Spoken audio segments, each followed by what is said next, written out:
Martina Cole. I'm a crime author. The nature of true crime often defies understanding or logic. And in my opinion, the most difficult perpetrators of crime to work out are the women that murder time and time again. In this series, I'll be shining a light on 6 of the most prolific female mass murderers in history. So welcome to the dark world of the lady killers.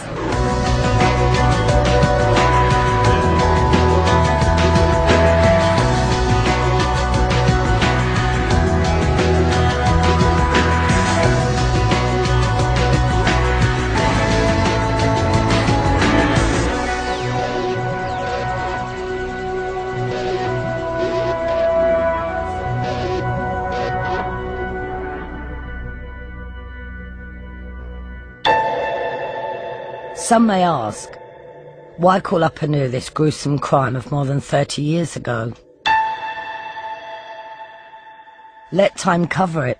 Let it be forgotten. Surely I would not recall it for the sake of sensation. I write of it in the hope of applying to it the increase of understanding of such crimes that has come during these years, and in the hope of drawing from it some further increase in our comprehension of human behaviour.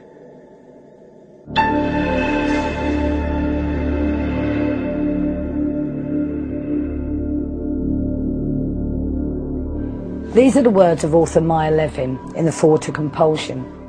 It's a crime novel about 2 people who set out to commit the perfect murder, purely as an intellectual experiment. And it was the book that allegedly inspired Ian Brage and MYRA HINDLEY to torture, rape and kill 5 children across Manchester in the 1960s. Personally, I don't think anything I could write would make someone actually go out and commit murder. But Brage and HINDLEY seem to devour books, films and lyrics, twisting them to suit their own perverted ideology. While listening to Nazi war speeches, Ian would affectionately call MYRA Hess, after Hitler's notorious deputy. It was this desire to live by their own rules and develop their own secret code which eventually led them to systematically plan the Moors murders as part of a sexually sadistic relationship. But what interests me is how does a seemingly ordinary working class girl from Gorton become the most hated woman in British history, her face the iconic image of evil? I think it's important to start with that police photo and find out why it became so embedded in this country's cultural landscape.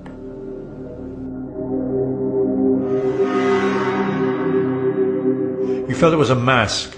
Would somebody please take that mask off and show the real MYRA HINDLEY? Because that mask there with that white hair, that sullen face, the eyes drooping, the prominent lips, the whiteness of the face, the whiteness of the hair with those dark roots.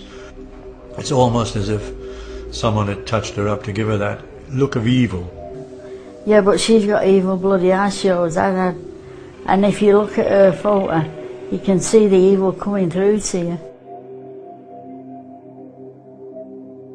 I think it has become, hasn't it, the absolute image, because she does look rather unreal in it, or created, and in a way, over the years, we have created MYRA HINDLEY. Right up until the day of her death, the only pictures that were being shown was that one picture of this hard-faced, peroxide blonde woman.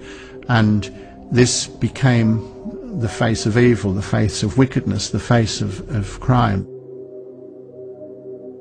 It is an iconic image. It figures a lot in the psychopathology of people who I do see with mental illness. You know, if they're deluded, if they're schizophrenic, often the delusions will revolve around HINDLEY and Brady, and it's quite common. I am MYRA HINDLEY, or MYRA HINDLEY is sending me voices.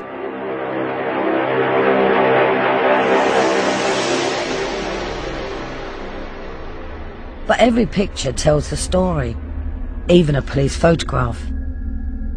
Journalist and author Duncan Staff regularly wrote to HINDLEY, and he visited her in prison. He says she was desperate to demolish the iconic image to convince people she was bullied into the killings. When MYRA Hindley wrote to me about her arrest photograph, she described how she was upstairs being questioned by detectives, how they then led her by the arms downstairs, underground, into the basement of Hyde Police Station, which was an extraordinary place. The corridors were very narrow, it was confined, and she said she was then sat down in a chair and believed that she was about to be hit, that she was about to be interrogated. Because Hindley thought she was going to be assaulted, she claimed she clenched her teeth defiantly. But it was a police photographer's flash bulb and not a fifth, which went off in her face.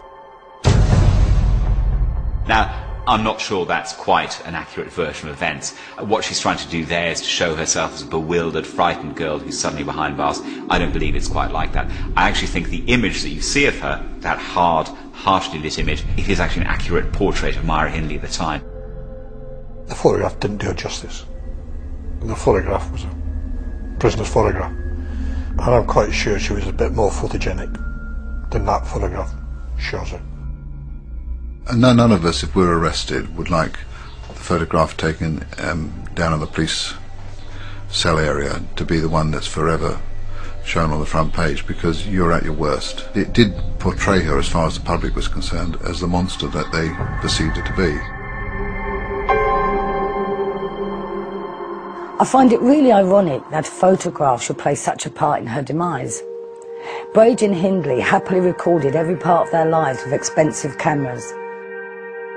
Brady spent hours in his darkroom, developing hundreds of these images. Personal photographs from their vast collection give me a real insight into their relationship. They look like any other normal couple. In a lot of these snaps, MYRA looks really glamorous. You can see they're obsessed with their pet dogs, but there are clues to their secret life. There's an obvious fascination with guns and the moors. Later, police realised that these scenes mark the graves of their victims. They escaped to Saddleworth to drink wine, listen to classical music and kill children.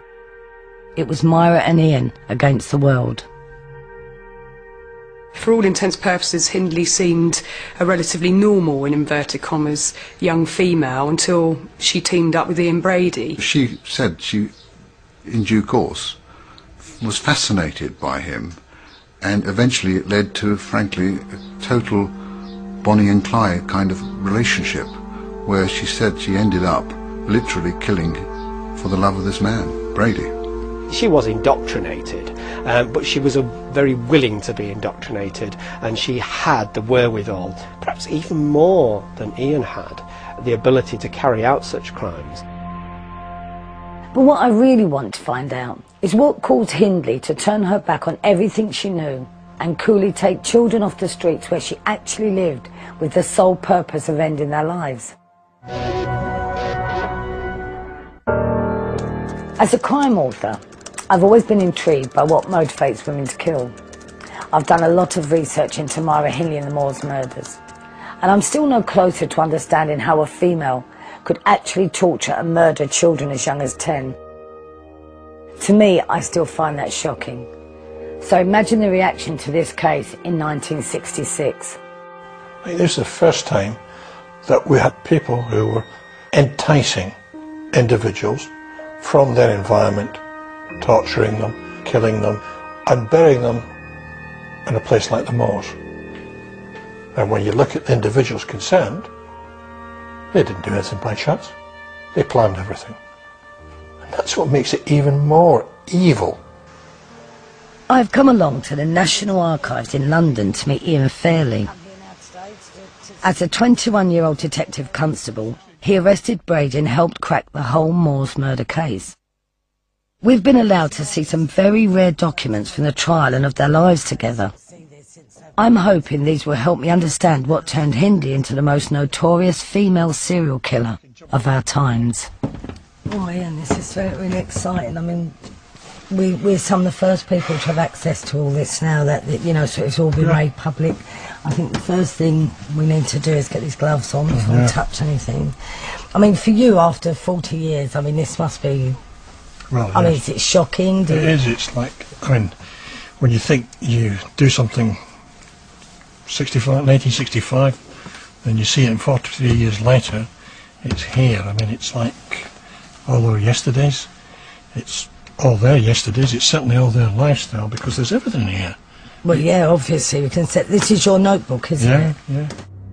Ian Fairley's notebook records the dramatic events of the 7th of October 1965, which led to Hindley and Brady's downfall. At this stage, police were unaware that the couple had already killed Pauline Reed, John Kilbride, Keith Bennett and Leslie Ann Downey. But their 5th murder was to prove their last. On that morning, DC Fairley was one of 3 officers who responded to a 999 call made by David Smith from a phone box in Hattersley. The 17-year-old was married to Hindley's younger sister, Maureen. He told police that he'd witnessed the brutal murder of teenager Edward Evans at the house Hindley and Brady shared with Myra's grandmother at 16 Wardlebrook Avenue. A killing they wanted him to be a part of.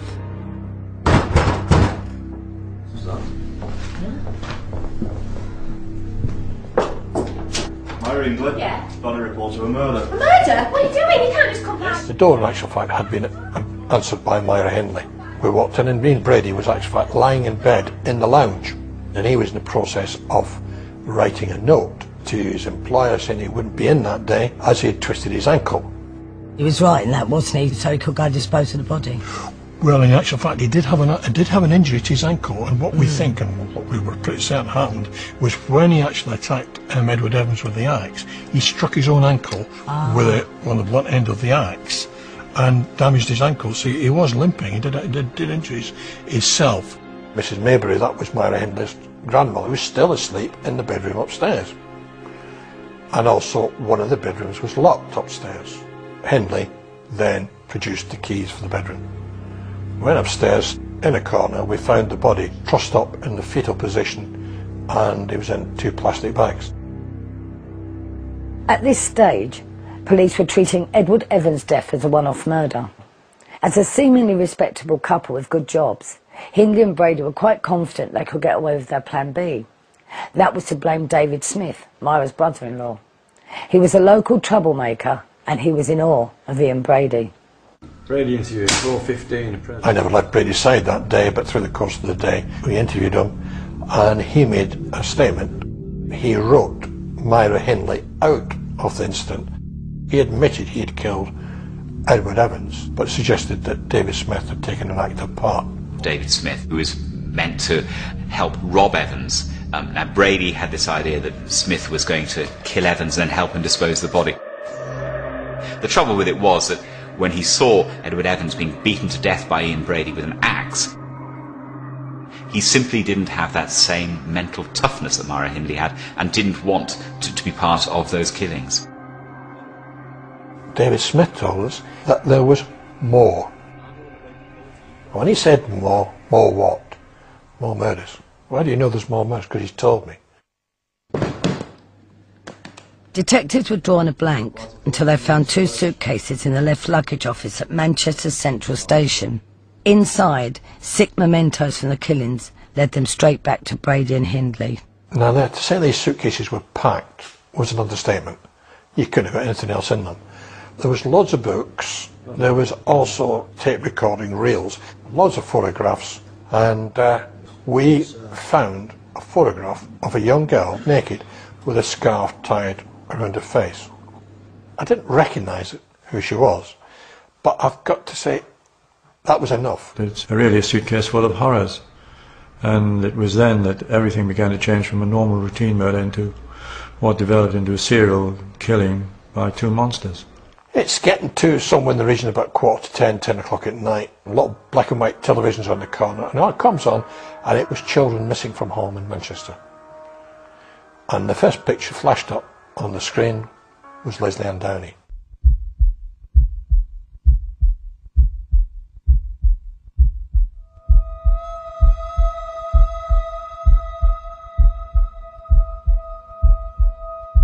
MYRA HINDLEY had picked up the 10-year-old from a fairground the day after Christmas 1964. Pornographic photos of the little girl found in the suitcases revealed she'd been tortured in Hindley's bedroom. Something that makes my blood run cold. But it was a 16-minute tape recording in which Hindley tells Leslie Ann to shut up as she pleads for her life, which reduced even the hardest of hearts to tears.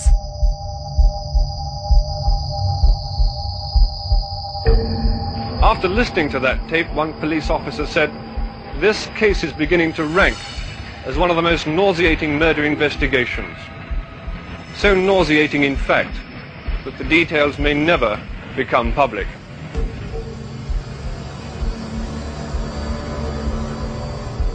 In that tape, Lesley Ann Downey is being tortured, and she wants her mummy. Another voice on the tape is, of course, MYRA HINDLEY. I think possibly that was that tape where the child was eventually murdered. But what makes it even worse is, in the background, is the tune "The Little Drummer Boy" is being played. 43 years later, it makes me go cold now, thinking about what was on that tape, or what must have happened to that little girl. But the fact that they taped it, God, it's horrible.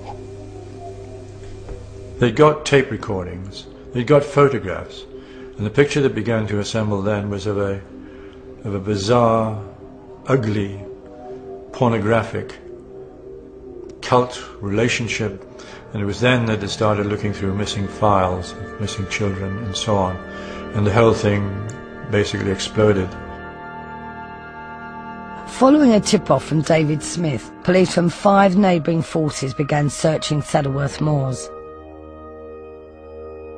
They were determined to give poor Lesley Ann Downey's mum some kind of closure. But they were also looking for missing children like John Kilbride, Keith Bennett and Pauline Reed. Well, they really had to change their whole attitude and the whole approach to it in terms of the scale of the investigation, and trying to understand these people, more particularly trying to get their heads round how many children could be involved and how many bodies could be up on the moors. Police searching the moors found Lesley Ann's body in a shallow grave. After the discovery of the little girl, detectives decided to take another look through the suitcases for more clues. One name in Brady's notebook leapt out at D.C. Fairley. I was just thumbing through the book, and of course I saw his writing here and all that, wondered what it was, and then went out, and then of course saw John Kilbride's name. John Kilbride was a connection to the Brady and Hindley, and of course as a result of that we went on, found out everything. We looked at the photographs. We actually saw the photograph of MYRA HINDLEY with a dog inside a coat looking at the ground. Yeah. Dug the ground up and found the body of John Kilbride. So this tied them into the John Kilbride murder. The clothing of the body found buried on the Yorkshire moors yesterday has been identified as that of John Kilbride, the 12-year-old boy who disappeared from his Manchester home nearly 2 years ago. The search on the moors continues. By this stage, police not only had enough evidence to convict Hindley and Brady of the killing of John Kilbride, but of the murders of 10-year-old Lesley Ann Downey and 17-year-old Edward Evans. So a decision was made to call off the search for other missing children. Their other victims, 16-year-old Pauline Reed and 12-year-old Keith Bennett, remained buried on the moors. Tragically, it was another 20 years before Pauline Reed was found and finally given a proper burial. Keith Bennett's mother, on the other hand, has never been able to bury her firstborn son.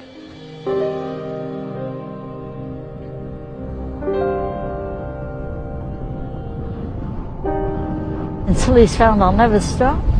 Even if I'm a bloody old woman and I've got to crawl on my knees, I'll come up here. Because I know he's up here now, I won't stop coming up here until he's found.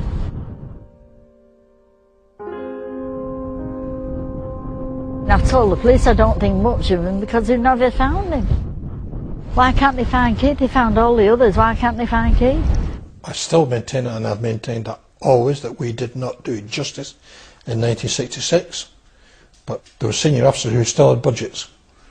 And that was the decision that was made. There was no money to spend on a wild goose chase and they couldn't do it.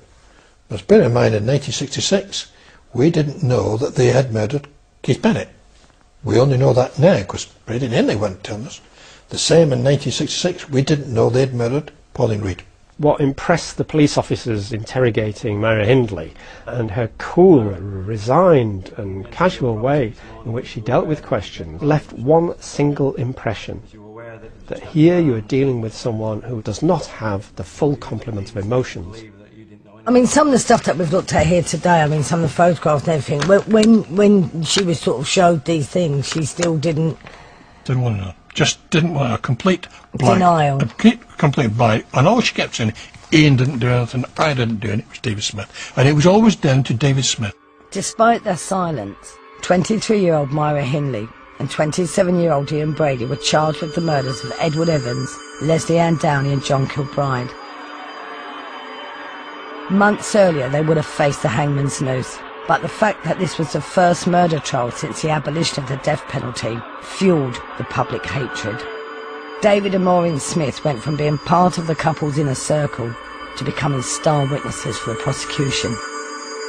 The extraordinary atmosphere that surrounded the case came through in MYRA HINDLEY's letters and in her unpublished autobiography. She was very aware of that. She described how they could hear waves of sound coming down the corridor. It shocked the nation, really, and it shocked people that what had happened and how it happened and the numbers involved and also the families involved. You know, we then had television and it was almost brought into people's sitting rooms and it was there in front of you, and so it didn't go away. Trial at Chester Assizes was sort of the final scene, the final act, but rather like first night, in a sense of expectation. How is it going to play? The whole thing had placed her on a high in the sense of, you know, she was no longer walking on the real world. You know, here she was the centre of worldwide attention for these dreadful crimes. It hadn't yet dawned on her that she was now to face life imprisonment, separated from the man she loved, and to be the most reviled and hated prisoner in Britain. And yet what's striking is that in the face of this, her bond with Ian was completely unbreakable. She was still in this world with him and wouldn't let go. They were like two musketeers. They were one for all and all for one. They were all together.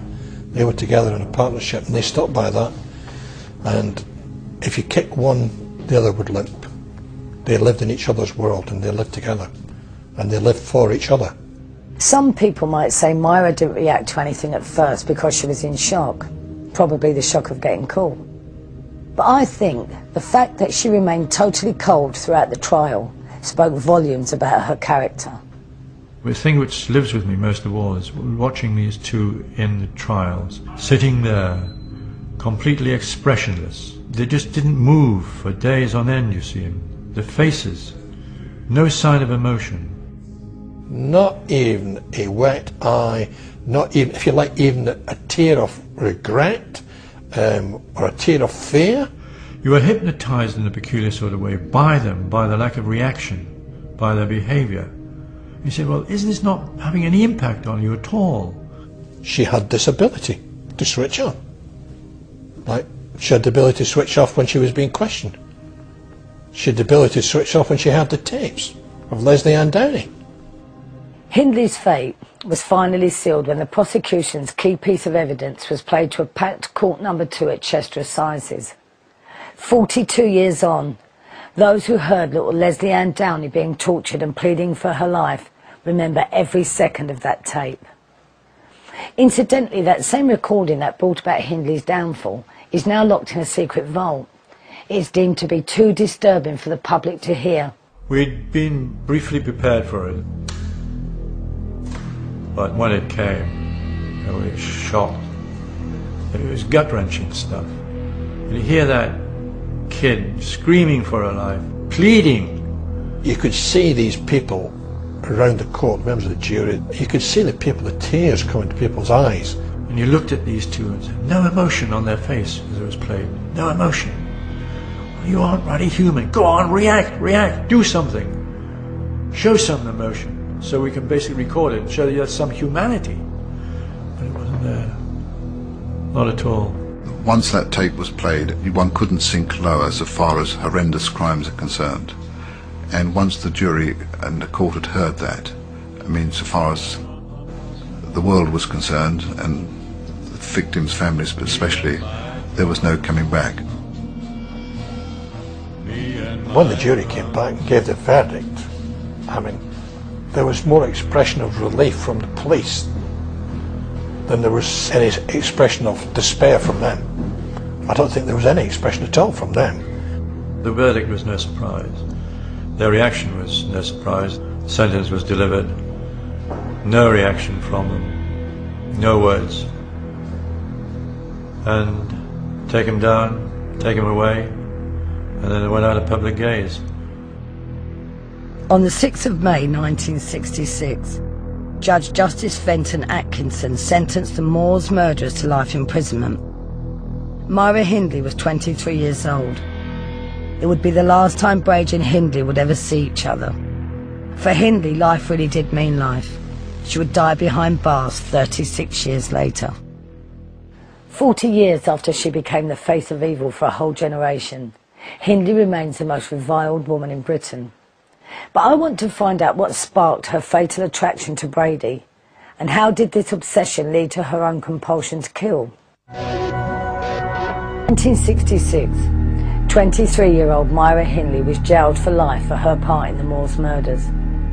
In just over 2 years, she and her partner Ian Brady had tortured, raped and killed 5 children and teenagers across Manchester. I want to know why, more than 40 years after she was convicted, Hindley remains the most hated woman in Britain. 4 successive Home Secretaries have refused to even consider her for parole. At the time of her death, she was the longest-serving female prisoner in our history, a dubious record that she still holds. As a crime writer, I want to know what drove this woman to torture and murder children from her own community. MYRA Hindley was born in the working-class district of Gorton in Manchester on the 23rd of July 1942. Like many others, she was raised in a typical back-to-back Victorian terrace. MYRA Hindley was born into a not well-off, working-class family, the same way thousands and thousands of people over Manchester were. The thing that was unusual about her family circumstances was her father. Right, old lady. Her father knocked her to hell and back when she was at home, when she was a kid, because he was a drunkard. She had quite a brutal upbringing, and that there was a turning point, as she describes it, where she'd been bullied by another child and Dad had told her, you know, stand up for yourself and fight back, and she ended up hitting this kid, and that she's attributed to shaping her in the sense of saying violence is okay. Definitely a girl that could stick up for herself. Definitely a strong, confident young lady. I would say that if there was any problems, she could sort them out. When MYRA was 4, her sister Maureen was born, and her parents sent MYRA to live with her granny Maybury.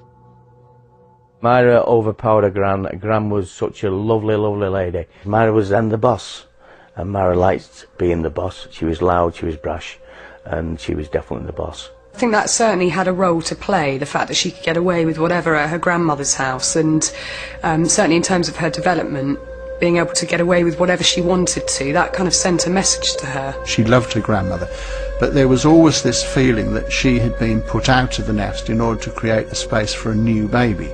It was probably her first rejection, although she perhaps didn't realise it was rejection at the time.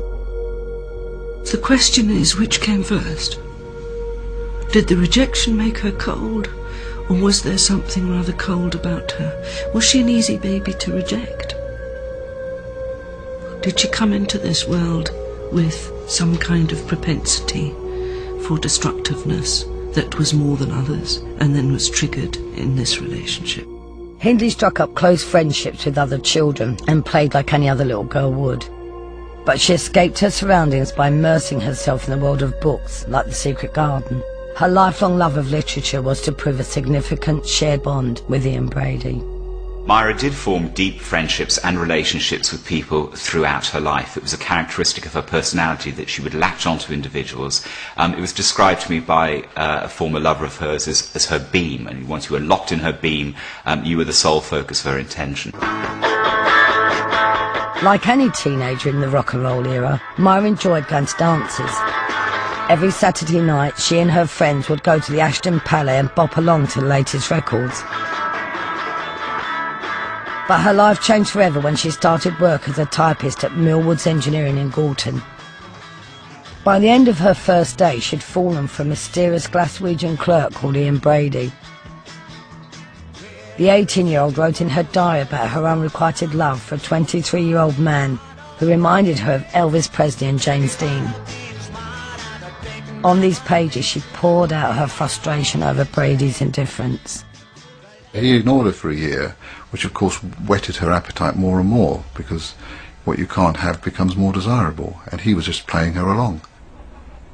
He was handsome, and I was thinking, what is he doing with her? The lads used to say she was all right in Gorton, but as a kid's point of view, I don't think she was a pretty woman.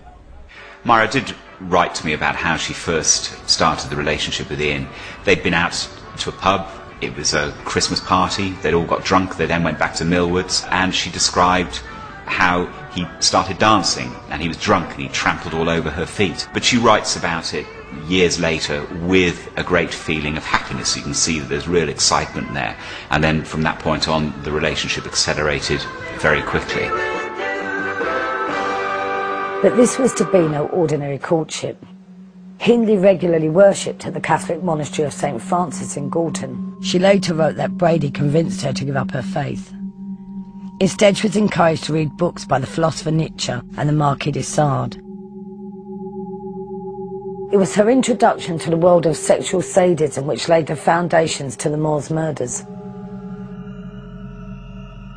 These are actually Ian Brady's own personal copies of the Marquis de Sade, of Justine and the Life and Ideas. When you read some of the stuff that he's written, sort of in his notebook, he's got here, people are like maggots, so they're small, blind, worthless, fish bait. Rape is not a crime, it's a state of mind. Murder is a hobby and a supreme pleasure. He goes on and on, all this stuff that he's read in Justine and everything else. Personally, I think two people met here who recognised some kind of evil in the other person that they possessed themselves. The Marquis de Sade is really the benchmark of sexual sadism. A sexual sadist enjoys or gets sexual pleasure out of other people's pain. That is, controlling them, humiliating them, and actually watching them endure physical tormenting. And certainly the first sexual encounter, you know, we have it on account, and of course it's her account, that he was quite sexually vivacious and quite aggressive and violent. That was her first experience, but she was quite happy to be part of that and to carry on the relationship on those terms. And of course from there, things would only ever get worse.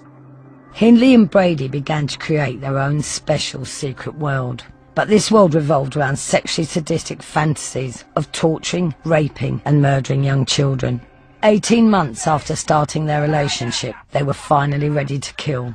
MYRA Hindley was just 21 years old. MYRA tried to argue in later life that she had no idea that Ian Brady was serious, that he gradually indoctrinated her to a point where she was willing to take part in the murders. I don't think it was as simple as that. I think that she was constructing a world with Ian Brady, and that world got stronger and stronger and stronger, and then eventually they were able to carry out the killings.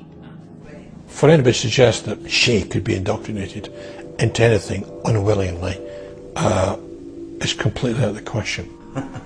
I think she initially could be influenced into taking part, but I do believe that she was very much a willing partner. We need to remember that she did go on to become a very active part, and in fact was the one who went out trawling for victims. Most sexual sadists don't carry out their fantasies. That's the wonderful thing about fantasy. Fantasy is better as a fantasy. Reality brings with it elements of lack of control. For example, a fantasy you can control completely.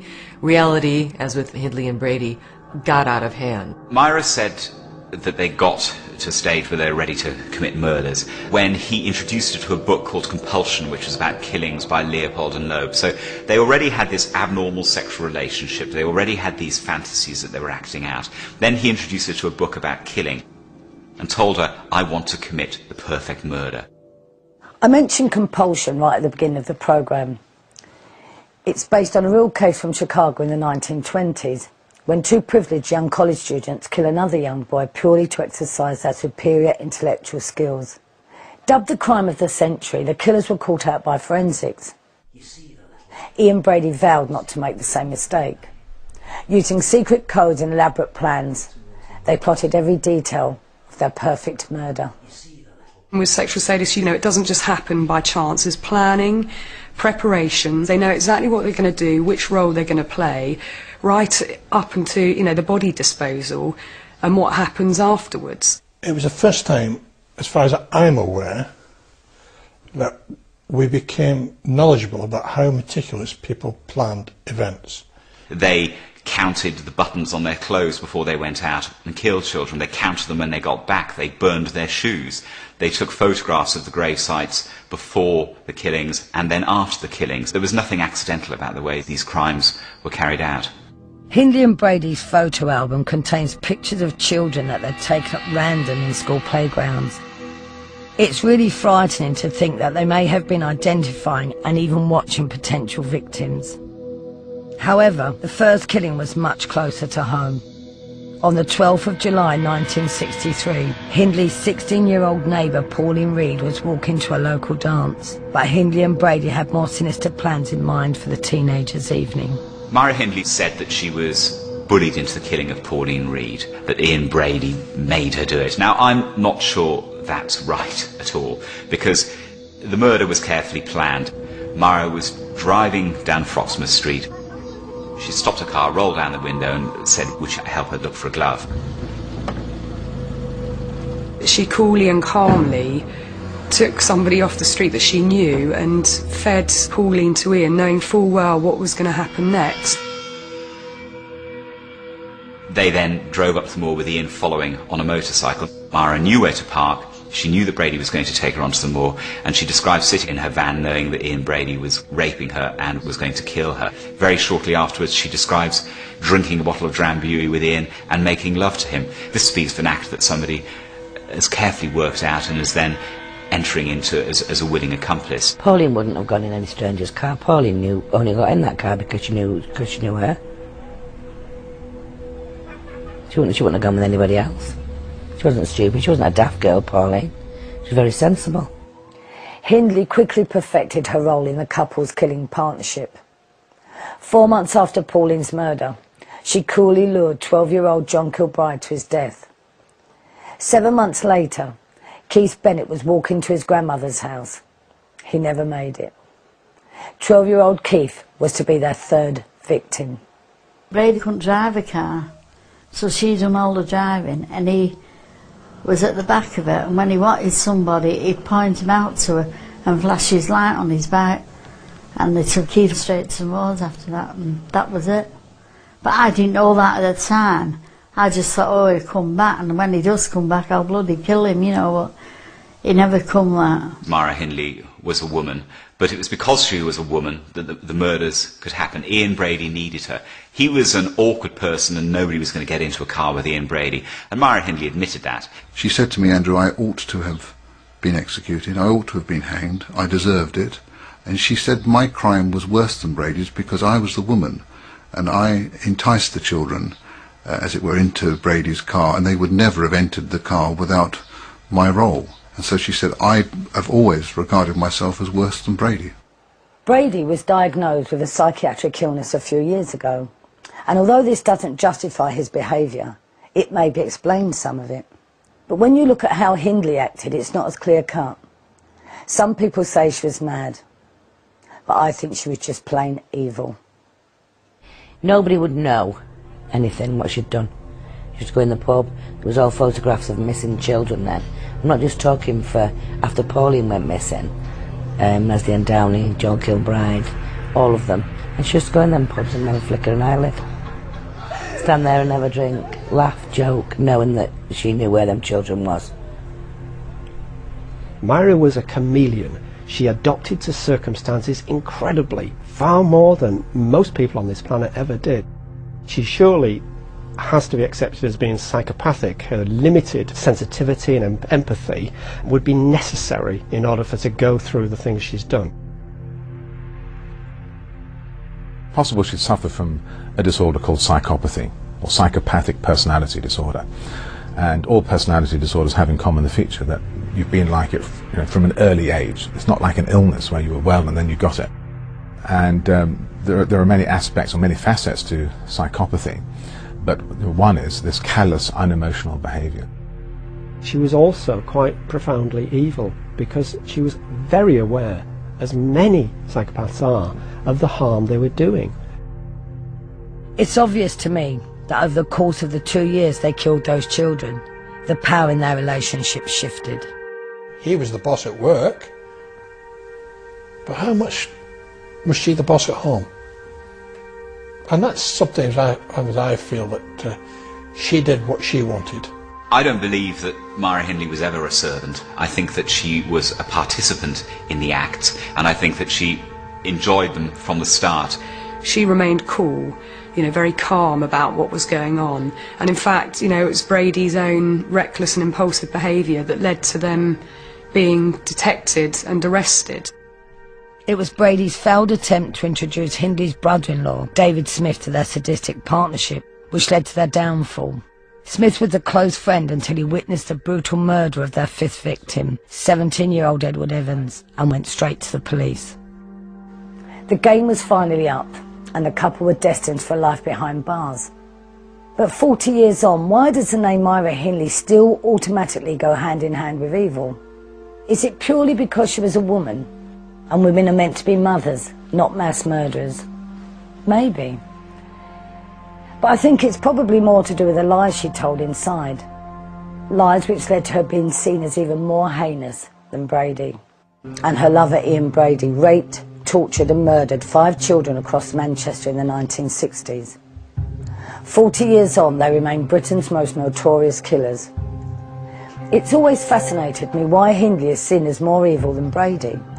I think it's because he accepted his fate and wanted to die behind bars. But MYRA Hindley was determined to get out. After breaking off her relationship with Brady, she even tried to claim she was bullied into the killings. Influential supporters like Lord Longford continuously campaigned for her release, but the tabloids were always ready to remind the public of the horrific nature of Hindley's crimes. I mean, she was, and she knew, she was notorious. I mean, the Sun newspaper would say to me that her case would sell as many newspapers as Princess Diana at the time. She was great for circulation, and anything would be printed. Whether or not it was factual or not, that was irrelevant. The main thing is, let's get her on the front page. The reason she stayed in the newspapers is because the crimes weren't solved. Newspapers and the tabloids are often traduced, saying they latched onto her just about selling papers. There's an element of truth in that, but there's also truth in the fact that they could see that she was lying, and they kept nailing her for it over the years. And I think that that had a profound effect on public opinion. In 1986, Brady told a newspaper that the couple had killed other children. This led to a dramatic announcement by MYRA Hindley.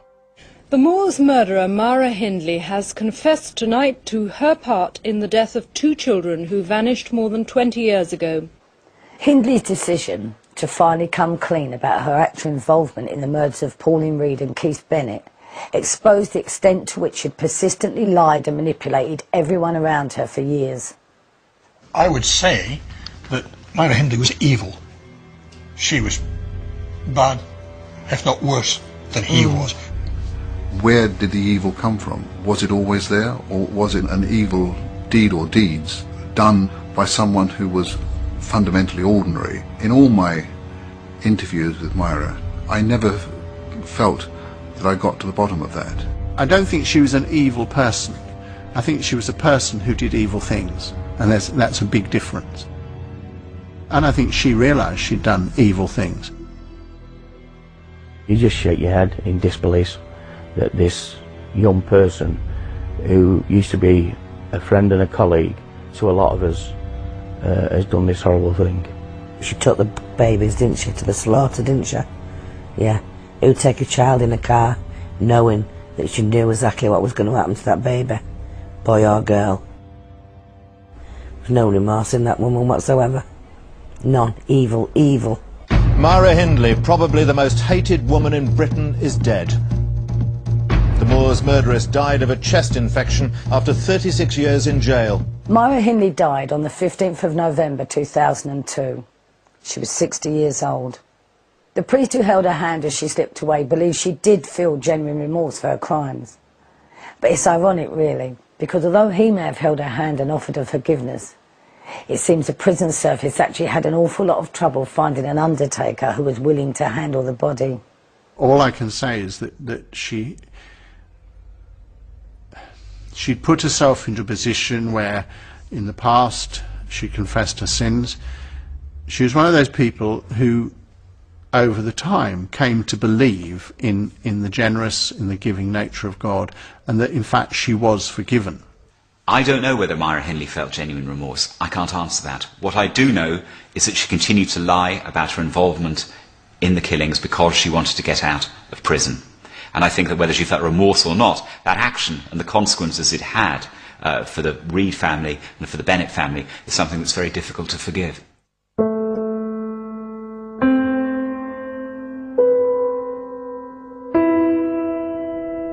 I was looking and hoping and praying that they'd find him, but I didn't think for 1 minute I'd go 40 years without him, or 44 years without him, and I've got to live with it for the rest of my life.